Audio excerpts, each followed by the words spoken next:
قال رسول اللہ صلی اللہ علیہ وسلم انہا ستکون فتنۃ، ان قریب ایک بہت بڑا فتنہ رونما ہوگا۔ حضور نے خبر دی فتنے کی۔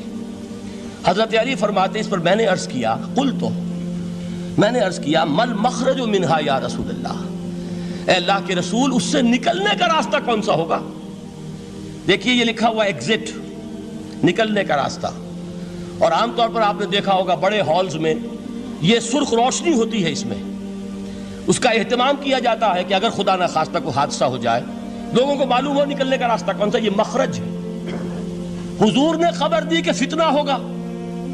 تو دیکھیے میں ایک بات عرض کیا کرتا ہوں، ذرا توجہ کیجئے، ہمارا حال کیا ہے؟ ہم بڑے ریشنلسٹ قسم کے لوگ ہیں، یہ زمانہ ریشنلزم کا ہے۔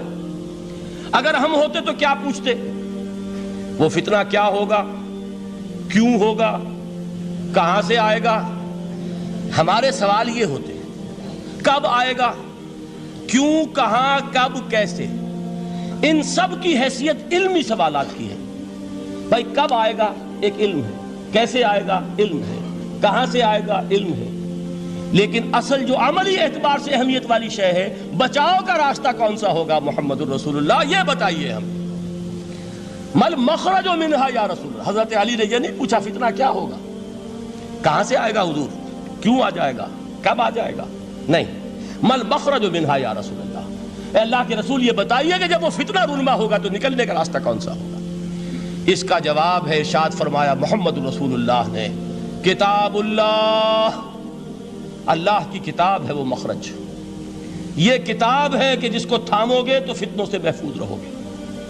اس کے بعد آپ فرماتے ہیں فیہ نبأ ما قبلکم وخبر ما بعدکم وحکم ما بینکم، اس میں تم سے پہلوں کی بھی خبریں موجود ہیں، عاد اور سمود اور قوم نوح اور قوم ہود اور قوم لوط اور قوم صالح اور آل فرعون، یہ کون ہے؟ من قبلکم، تم سے پہلے، وفیہ خبر ما بعدکم، جو کچھ تمہارے بعد ہونے والا ہے اس کی خبریں بھی موجود ہیں، لیکن وہ کیسے ہوں گی؟ وہ بٹوین دی لائنز ہوں گی، وہ بین السطور ہوں گی۔ ان کے لیے انسان کو، آپ کو معلوم ہے کہ عبارت میں سطور ہوتی ہیں اور ایک درمیان میں ہوتا ہے، ان کے کچھ لکھا ہوا نہیں ہوتا۔ You have to read between the lines۔ قرآن میں بعد میں آنے والے حالات بھی درج ہیں، لیکن اس طرح نہیں جیسے کہ پچھلے حالات درج ہیں۔ اس کے لیے ذرا ان ڈیپتھ پونڈرنگ اوور، غور و فکر اور تدبر کی ضرورت ہوگی۔ وَحُکْمُ مَا بَيْنَكُمْ، اور جتنے اختلافات تمہارے اندر پیدا ہوں گے تا قیام قیامت، ان سب کا فیصلہ بھی اس کتاب میں موجود ہے۔ وَهُوَ حَبْلُ اللَّهِ الْمَتِينُ وَهُوَ الذِّكْرُ الْحَكِيمُ، یہی تو ہے، وَهُوَ الصِّرَاطُ الْمُسْتَقِيمُ، سیدھا راستہ اور کون سا؟ یہی قرآن تو ہے۔ ہر رکعت میں کہتے ہو اہدنا الصراط المستقیم، اور قرآن دیا ہوا ہے اس پر غور نہیں کرتے۔ عجیب تماشا ہے ہمارا، نماز کی ہر رکعت میں اہدنا الصراط المستقیم، اور حضور فرمائے وَهُوَ الصراط المستقیم، صراط مستقیم یہ قرآن ہی تو ہے، الذکر الحکیم یہ قرآن ہی تو ہے، وَهُوَ حبل اللہ المتین، اور یہی ہے اللہ کی مضبوط رسی۔ آپ نے قاری صاحب سے وہ آیات سنی سورہ آل عمران کی، وَاعْتَصِمُوا بِحَبْلِ اللَّهِ جَمِيعًا وَلَا تَفَرَّقُوا، اللہ کی رسی کو مضبوطی سے مل جل کر تھامو اور تفرقے میں مبتلا نہ ہو۔ تفرقہ ہوگا تو کیا ہوگا؟ تمہاری ہوا اکھڑ جائے گی۔ آج آپ کو معلوم ہے دول عرب اگر یہ یکجا ہو جائیں، ایک دن کے لیے اسرائیل قائم نہیں رہ سکتا، امریکہ نہیں، امریکہ کا باپ اسے قائم نہیں رکھ سکتا۔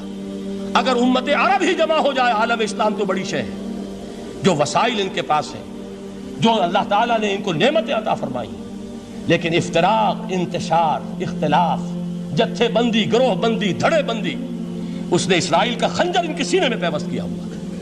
اس لیے کہ فَتَذْهَبَ رِيحُكُمْ، اگر تم اختلاف کرو گے تو تمہاری ہوا اکھڑ جائے گی، آج وہ ہوا اکھڑ چکی ہے۔ تو فرمایا وَاعْتَصِمُوا بِحَبْلِ اللَّهِ جَمِيعًا وَلَا تَفَرَّقُوا، اللہ کی رسی کو مضبوطی کے ساتھ مل جل کر تھامو اور تفرقے میں مت پڑو۔ حضور فرما رہے ہیں وہ اللہ کی رسی کون سی؟ ہوا حبل اللہ المتین، یہی قرآن ہے اللہ کی مضبوط رسی۔ علامہ اقبال نے کیا خوب کہا ہے، علامہ اقبال نے قرآن اور حدیث کے حقائق کو جس طریقے سے اشعار کا جامع پہنایا ہے، وہ تو خود کہتے ہیں گوہر دریائے قرآن سفتام، میں نے قرآن مجید کے دریا سے موتی نکال کر اپنے اشعار کے اندر میں نے چن دیے ہیں، میرا کام اور کچھ نہیں ہے۔ موتی کوئی بھی غواص پیدا نہیں کرتا، دریا کی گہرائی سے نکال لاتا ہے، یہ میری حکمت نہیں ہے جو میرے اشعار میں ہے، یہ میں نے قرآن مجید کے دریا میں غوطہ زنی کر کے اس سے یہ موتی نکالے، گوہر دریائے قرآن سفتام۔ اب دیکھیے اسی حدیث کے اس ٹکڑے کو کیسے شعر میں لائے ہیں۔ از یک آئینی مسلمان زندہ است، پیکرے ملت سے قرآن زندہ ہست۔ مسلمان کی زندگی تو ایک آئین کے بدولت ہے، یہ آئین قرآن، جو کہا تھا کبھی قائد اعظم مرحوم نے جب پوچھا گیا تھا کہ آپ کے پاکستان کا دستور کیا ہوگا، کیا فرمایا تھا یاد کیجئے کہ ہمیں کسی نئے دستور کی ضرورت نہیں، ہمارا دستور 1400 برس پہلے طے ہو چکا ہے۔ یہ ہماری بدقسمتی ہے جو کچھ کہا تھا قائد اعظم نے کہ God has given us a golden opportunity to prove our worth as architects of a new state and let it not be said that we didn't prove equal to the task۔ میں معذرت کے ساتھ عرض کروں گا حضرت کہ واقعہ یہ ہے کہ ہم اس کے ایکول ٹو دی ٹاسک ثابت نہیں ہوئے۔ قائد اعظم کا دیا ہوا پاکستان آج دنیا میں موجود نہیں ہے، اس کا ایک حصہ اپنے نام سے دستبردار ہو کر بنگلہ دیش بن چکا ہے، اس نے اپنی تاریخ کو خیر بات کہہ دیا ہے، حالانکہ مسلم لیگ کی جنم بھومی ڈھاکہ ہے، 1906 میں ڈھاکہ میں مسلم لیگ نے جنم لیا تھا، اور اگر وہ صرف ہم سے علیحدہ ہوتا یہ اکیرا صدمہ ہوتا، لیکن یہ کہ اس نے جب نام بدلا ہے در حقیقت اس نے اپنے تاریخ سے اپنے پس منظر سے استعفیٰ دیا۔ یہ ہمارا دوہرا ہمارے لیے صدمے کی بات ہے۔ کیا 2 یمن موجود نہیں ہیں؟ ان میں سے کوئی ایک بھی اپنا نام چھوڑنے کو تیار ہوگا؟ کیا 2 جرمنی دنیا میں موجود نہیں ہیں؟ کوئی ایک بھی ان میں سے اپنا نام چھوڑے گا؟ کیا 2 کوریا نہیں ہیں؟ 2 ویتنام نہیں ہیں؟ تو کیا 2 پاکستان نہیں ہو سکتے تھے؟ ہو سکتے تھے۔ میں یہ کہا کرتا ہوں کہ یہ اکیرا صدمہ ہے علیحدگی، اور دوہرا صدمہ ہے، اور اس سے کہیں زیادہ بڑا کہ انہوں نے اپنا نام بدل دیا، اپنی آئیڈینٹی چینج کر دی، انہوں نے وہ نام اپنے ماتھے سے اتار کر خلیج بنگال کے اندر دبو دیا۔ یہ بہت بڑی سزا ہے جو ہمیں ملی ہے۔ کیوں ملی ہے؟ کہ ہم نے 25 برس تک